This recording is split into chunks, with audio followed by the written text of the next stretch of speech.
श्री ओम करणी, श्री ओम करणी, श्री ओम करणी, श्री ओम करणी। आज स्वामी जी श्री शरणानंद जी महाराज के एक बिंदु पर विचार करते हैं। स्वामी जी कहते हैं, यदि भजन करके भगवान से हम धन, संतान आदि कुछ मांगते हैं तो हमारा साध्य तो वह इच्छित पदार्थ ही हुआ, भगवान तो उसकी प्राप्ति के साधन हुए।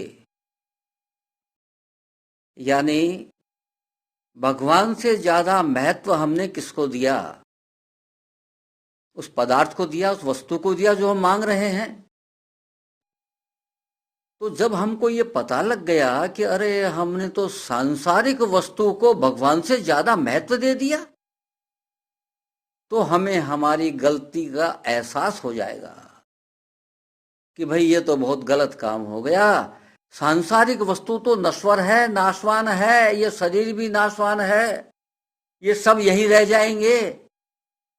तो कोई भी सांसारिक वस्तु जब प्रभु से मांगते हैं तो ये हमारी बहुत भयंकर भूल है।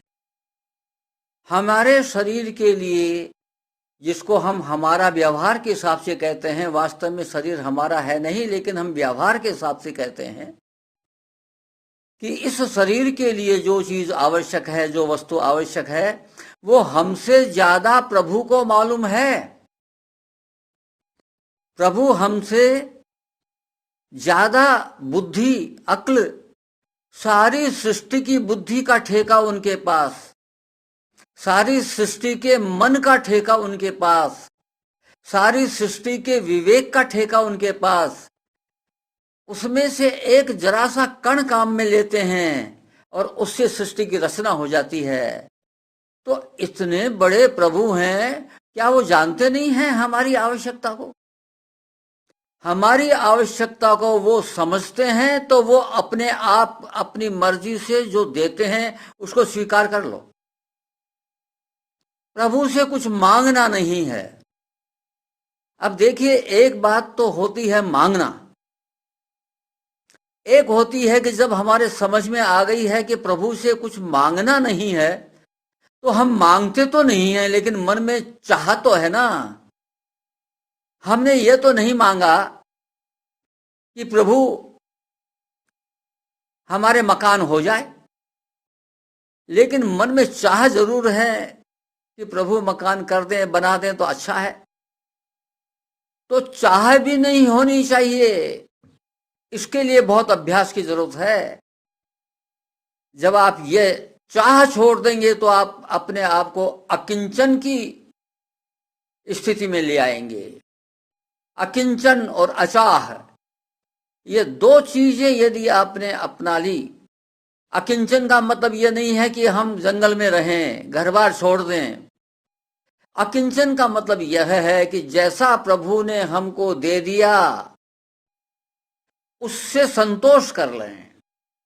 ऐसा नहीं कि साहब हमारा मकान तो अब इतना भव्य होना चाहिए, उसमें ये विशेषताएं होनी चाहिए, ऐसा ऐसा होना चाहिए। जब तक ये चाह रहेगी, ये इच्छा रहेगी, तब तक साधन शुरू नहीं होता। संसार में ही भटकाव होता रहता है, कभी कुछ कभी कुछ कभी कुछ, ये चलता ही रहेगा। इसलिए एक स्टेज पर आके आपको संतुष्ट होना ही पड़ेगा, संतोष करना ही पड़ेगा। जब तक आप संतुष्ट नहीं हो जाते, संतोष नहीं कर लेते, तब तक आपकी बेचैनी बढ़ती ही जाएगी। छोटे से छोटा काम भी लेंगे तो उसमें कितना समय, कितनी शक्ति, कितना धन खर्च होता है। इसलिए प्रभु से न तो मांगो कोई चीज और न किसी वस्तु की चाह करो उनसे। अब देखिए, सुदामा गया था भगवान के पास में, पत्नी ने जबरदस्ती भेज दिया, चला गया, लेकिन मांगने की हिम्मत नहीं हुई। उनके वैभव को देख करके कि मैं क्या मांगूं, और न मांगने की हिम्मत हुई, न कुछ कहने की हिम्मत हुई, बल्कि जो चावल की पोटली सुदामा की पत्नी ने उनको दी थी कि भाई ये प्रभु को भेंट कर देना, वो भेंट भी देने में सुकचा रहे हैं, लेकिन प्रभु तो अंतर्यामी हैं, जानते हैं। तो पोटली पकड़ के खींच ली और खा गए 2 मुट्ठी चावल। 2 मुट्ठी चावल के बदले में उन्होंने अपने माप से अपनी 2 मुट्ठी वैभव दे दिया। और प्रभु की माप तो अलग होती है, इंसान की माप अलग होती है। तो 2 मुट्ठी में 2 लोक का वैभव सुदामा को दे दिया। तो प्रभु जानते थे कि भाई वास्तव में बच्चे सब बड़े दुखी हैं, खाने पीने की समस्या है, रहने की समस्या है, इसलिए कुछ देना आवश्यक है। तो भगवान तो जो देंगे तो अपने हिसाब से देंगे, लेकिन ये ध्यान में रखने की बात है भाई, प्रभु से मांगोगे तो घाटा ही घाटा है। प्रभु से मांगो मत, प्रभु से चाह भी मत करो। अब देखिए सुंदरकांड में एक प्रसंग आता है जिसमें एक दोहा है। विभीषण जब भगवान के पास जाता है, रावण लात की देकर के उसको निकाल देता है, तब प्रभु वहां जाते ही विभीषण के समुद्र का पानी लेकर के तिलक लगा देते हैं। तो ये क्या हुआ, यानी लंका का राज तिलक कर दिया विभीषण के। तो यहां विभीषण ने कुछ मांगा तो नहीं था भाई प्रभु से। तो यहां पर तुलसीदास जी कहते हैं, जो संपत्ति शिव रामन ही दिन दिए 10 माथ, सोई संपदा विभीषण ही सकुच दिन रघुनाथ। जो संपत्ति भगवान शंकर ने रावण को 10 सिर भेंट किए तब दी, तो कितनी तपस्या करनी पड़ी रावण को संपत्ति प्राप्त करने के लिए, और वो संपत्ति सब यहीं रह गई, बेकार गई तपस्या।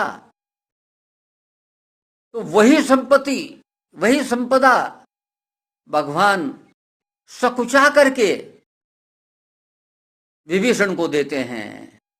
अब देखिए, रावण को भी वही संपत्ति मिली और विभीषण को भी वही संपत्ति मिल रही है।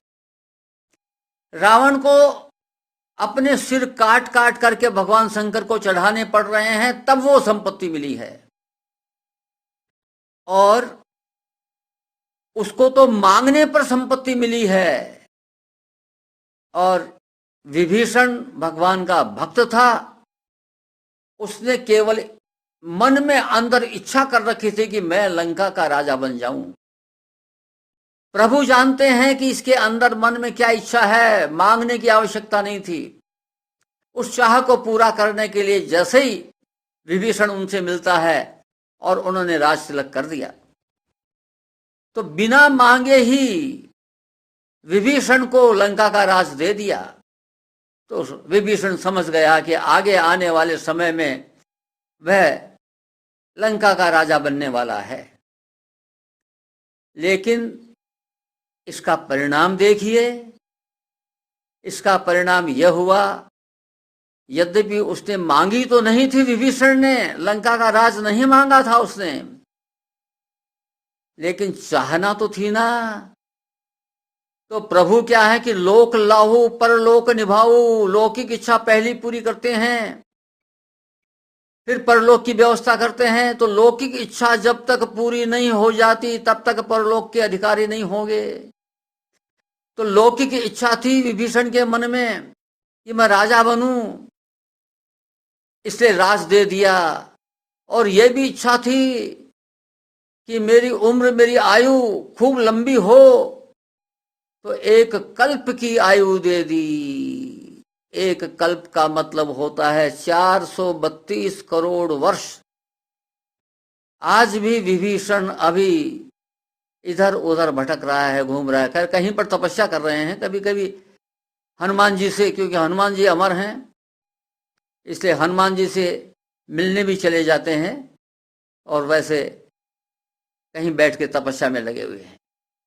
तो कहने का मतलब यह है कि प्रभु से मांगो भी मत और प्रभु से कोई इच्छा भी मत करो। वो अपनी मर्जी से जो करें वो उनकी बात है, वो अलग बात है। जैसे प्रहलाद जी को नरसिंह भगवान ने कहा कि तेरे पाप तो सारे नष्ट हो गए भाई, थोड़े पुण्य भोगने के लिए तू दैत्यों का राजा बन जा, तो दैत्यों का राजा बना दिया उनको। तो ये प्रभु ने अपनी मर्जी से उनको दिया तो वो बंधनकारी नहीं है।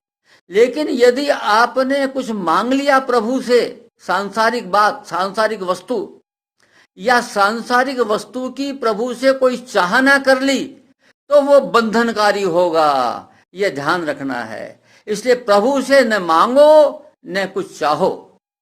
आज बस इतना ही। नमस्कार।